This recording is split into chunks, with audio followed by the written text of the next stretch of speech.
అయితే green chicken చేసుకుంటున్నామండి. Chicken అంటే శుభ్రం చేసి పెట్టుకున్నాను. కొత్తిమీర, పచ్చిమిరపకాయలు పేస్ట్ చేసుకొని పెట్టుకుంటాను. కొత్తిమీరను పచ్చిమిరపకాయలు పేస్ట్ చేసుకున్నామండి. ఇప్పుడు ఐటమ్స్ కలుపుకుందాం. దీంట్లో పసుపు వేసుకుందామండి, సాల్ట్ వేసుకుందాం, కారం వేసుకుందాం, వెల్లిపాయ పేస్ట్ వేసుకుందాం, పెరుగు వేసుకుందాం. ఇప్పుడు మేము పేస్ట్ చేసుకున్నాం కదా కొత్తిమీర పచ్చిమిరపకాయలు, దీంట్లో కలిపేద్దాం. ఇదంతా మిక్స్ చేసుకుందాం, కలిపేసుకుందాం. ఇది ఇలా కలిపి పెట్టేసుకుందాం అండి. కాసేపు పక్కన పెట్టుకుందాం. ఇప్పుడైతే ఉల్లిపాయలు కోసి పెట్టుకున్నానండి. కడాయి అయితే పెట్టుకున్నానండి. దీంట్లో ఆయిల్ వేసుకుందాం. ఆయిల్ అయితే హీట్ ఎక్కిపోయిందండి. దాంట్లో ఆనియన్ వేసేసుకుందాం.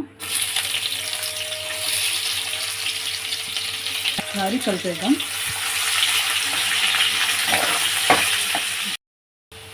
ఆనియన్స్ అంటే కలుపుకుందామండి. బ్రౌన్ కలర్లోకి వచ్చేసినాయి. ఇంకొంచెం బ్రౌన్ కలర్ వచ్చినాక దాంట్లో చికెన్ వేసేద్దాం.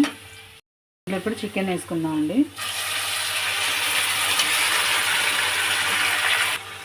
చికెన్ని ఒకసారి కలుపుకుందాం.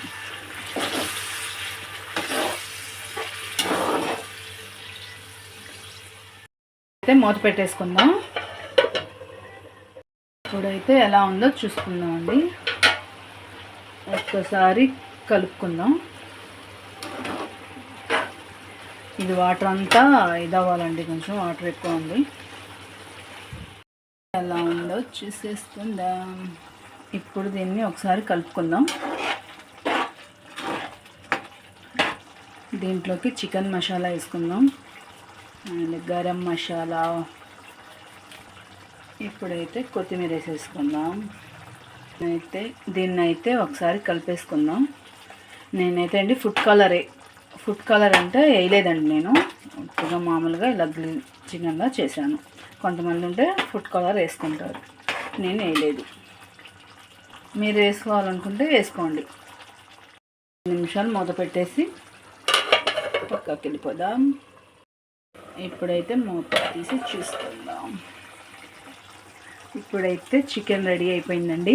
అయిపోయింది చికెన్, గ్రీన్ చికెన్.